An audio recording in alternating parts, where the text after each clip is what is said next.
Christ, Father, Son, and Holy Spirit. Amen.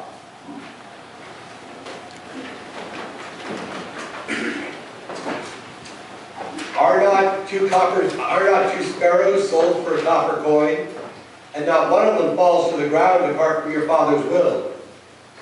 But the very hairs of your head are numbered. It's very natural for us to look ahead into the future. What's going to happen? Where will we go? What will we do? Now, a challenge whenever we start looking towards the future is whether we look ahead with a sense of hope or a sense of concern and uncertainty. And it's usually dependent upon what's going on within us here and now. If life's flowing rather smoothly, it's easy to be optimistic about the future. But if we're having a difficult time, if we're frustrated, if things aren't going well, we tend to look ahead to the future with a great deal of anxiety, of worry. Now, that's somewhat natural, because when we are in a state of relative calm and good, we're experiencing a heavenly state. And that should go on. We know it, we feel it.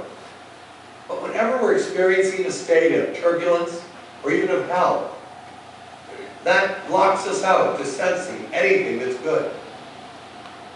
Unfortunately, it's much easier to be aware of the pain or the difficulty than the joy of what is good. For much that is heavenly is just the stable contentment of everyday life, the comings and goings of all the normal things that we do to be useful and helpful to other people. Just as we are usually oblivious to the process of regeneration, the very quiet acquiring of truths and making them alive in our lives, we're not seeing how heaven is created there. Instead, we tend to see all the things that are problematic.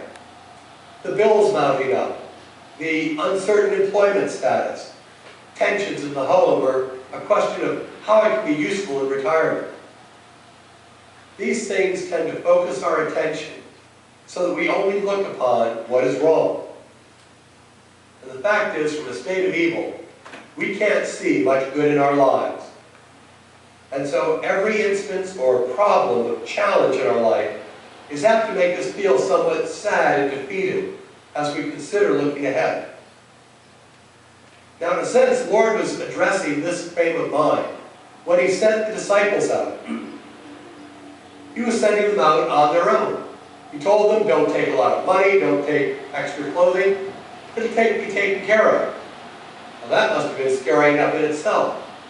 But they were also to carry the message that the Lord knew would not be well received by most people. And so they must have had a great deal of worry or anxiety. And so after the Lord told them what to do, He tried to reassure them. And what did He say? The very hairs of your head are numbered. Well, that's sort of an odd kind of reassurance. The very hairs of your head are numbered. What was He meaning to tell them by that? Well, for one thing, that He was concerned for every least aspect of it. Can you imagine something that's less important on our bodies than a hair from our head? It has no feeling. It has no meaning. To lose one is nothing. And yet the Lord said, every hair of your head matters. But beyond telling them how much He cared for them, He was telling them something else about how His providence worked. That while we tend to focus on what's wrong, what's problematic, the Lord foresees everything. As heavenly doctrines of the new church note, God is omniscient. That is, He perceives, sees, and knows to the tiniest detail everything that happens according to order, and from these things, everything that happens contrary to order. Very hairs of our head are numbered because the Lord is aware of every least thing in our lives. Nothing can happen that He does not foresee. I am the good shepherd and I know my sheep. Or as the psalmist declared, O Lord, you have searched me and known me. You know my sitting up and my rising up. You understand my thought afar off. You comprehend my path and my lying down, and are acquainted with all my ways. For there is not a word on my tongue, but behold, O Lord, you know it altogether. While we may assume that there's a divine being capable of knowing more than we do, think of what this means. As we are caught in our limited and frequently negative speculations about the present and the future, the Lord has a perfect picture. He sees what is and what can be eternally. Where we see problems, He sees solutions. Where we see failure, He sees promise. Where we see hell, He sees the good that can emerge. And what's more, from His foresight, He's intimately involved in every step we take. It's not as if the Lord foresees and stands back and watches. He foresees with the intent of helping. The writers describe it this way: foresight and providence are within the tiniest details of the smallest individual things with a person, so tiny that it's impossible to comprehend even one of the many millions of them. For every fraction of a moment entails a chain of consequences to eternity, each moment being a new beginning. In this, the Lord doesn't really see anything of our current situation as an end in itself, like we tend to do. Rather, in each day, in each moment of every day, He sees new beginnings, inceptions of new directions which will spur development and spiritual growth within. These are always present, the hairs on our head. And they're seen by the Lord for what they are: starting points, rays of hope for the future. Now, the reason the Lord can look at us this way is that His omniscience is an eternal view of the world. We tend to crave immediate gratification. We want quick answers. And we can be frustrated when they don't come, when things don't seem to work out as we'd like them to. After all, what hope is there if things aren't better tomorrow? But the Lord sees everything from the perspective of eternity. As the doctrines note, the Lord's foreseeing is seen from eternity to eternity, that the case is so. Now, this doesn't mean that everything is foreordained or foreplanned out. Only that the Lord's viewpoint encompasses decades, centuries, millennia. He sees every least thing that can possibly be, and what can happen in our lives. What may look to us like a major hurdle or something that's impossible, the Lord can look at as a slight variation in life. Will make us stronger for dealing with it. We sense this at times in our own lives. Think of an 8-year-old struggling with a math problem that he can't figure out.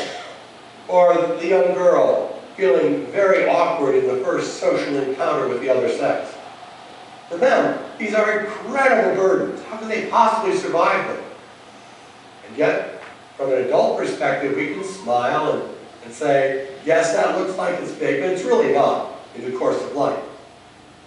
So while we're not going to look down on anyone for it, we recognize that what to them looks huge, to an adult with a different perspective, looks very trivial, knowing that they'll get through it, they'll survive, and they'll be stronger for it. In this, the Lord does see our frustrations and our challenges. Consider Moses when he was sent to lead the sons of Israel out of Egypt. The Lord said, I've surely seen the oppression of my people who are in Egypt, and have heard their cry because of their taskmasters, for I know their sorrows.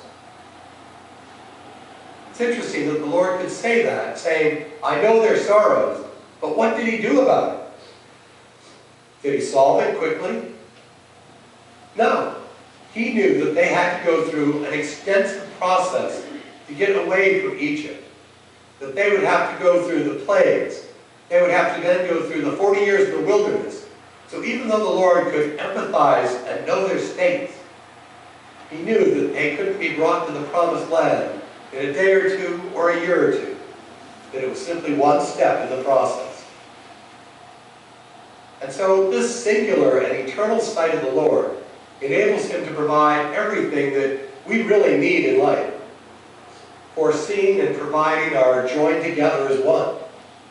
What good would it be if the Lord could foresee things, but he couldn't do too much about it? From his leading, from his perfect sight of who we are and who we can become, he's gently guiding us every moment of every day. And as the Lord foresees the evils that befall us, he responds. Perhaps not eliminating them like we would like, but he softens their impact. He diverts the hellish fury so that we're not destroyed. So we're taught in the Word. The evils which are foreseen are of the provident disposition of the Lord, continually bent to what is good. For the divine end of good reigns universally. Hence nothing is permitted except for the end, that some good may come of it. Now this is a wonderful teaching, but it's one that we tend not to appreciate as much as the Lord does, because his viewpoint is so different than ours. Angels in the other world once remarked that providence was in the smallest things, but not according to the order as the person proposes to himself. Providence is there, but not as we think it should be. So we form these grand plans for our lives. The success, the comfort, the trips, anything else that we might think of. But what happens? Well, sometimes chaos. Bad things happen to people through no fault of their own. We might do things that are thoughtless and actually harm others. Illness disrupts plans.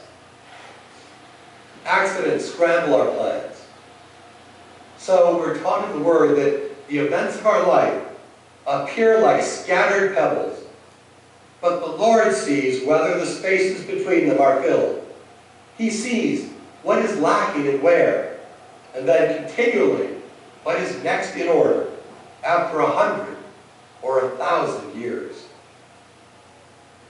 This divine vision of our eternal well-being was seen when Moses was speaking to the sons of Israel just before their entrance into the land of Canaan. He said, "The Lord your God has blessed you in all the work of your hand. He knows you're trudging through this great wilderness. These 40 years the Lord your God has been with you. You have lacked nothing." You've lacked nothing? They'd actually lacked a great deal. For 40 years, they ate this tasteless manna with a little bit of sweetness maybe, and the quail, the same food, 40 days, 40 years, day in and day out. Enemies attacked them. They never had a permanent place to stay. And yet the Lord could tell them, you lacked nothing. And that was true.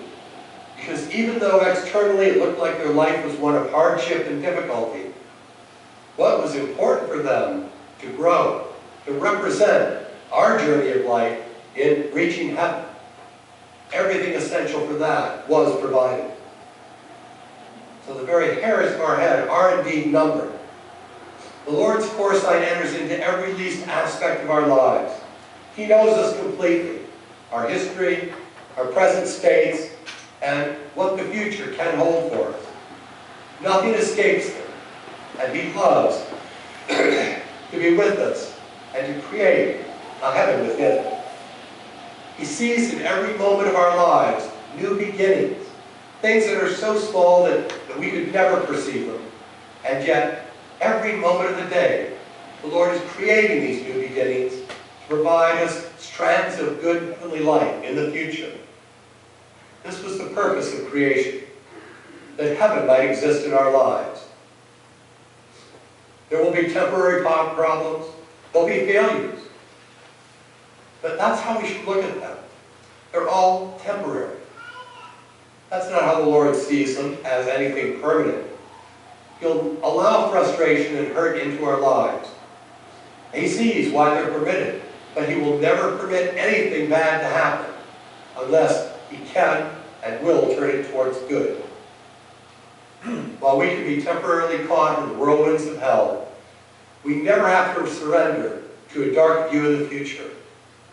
When we are in sad states and can see nothing beyond the gloom and the mist, the Lord sees so much more than that.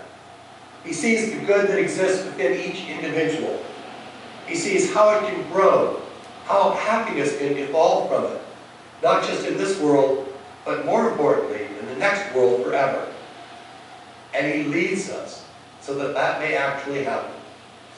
Not necessarily as quickly as we might like, or in the ways that we might like, but with His infinite wisdom and His steady love, His hand of providence.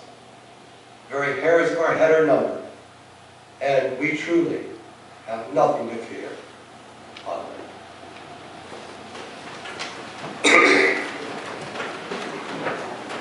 And now to Jesus Christ our Lord be all glory and dominion forever.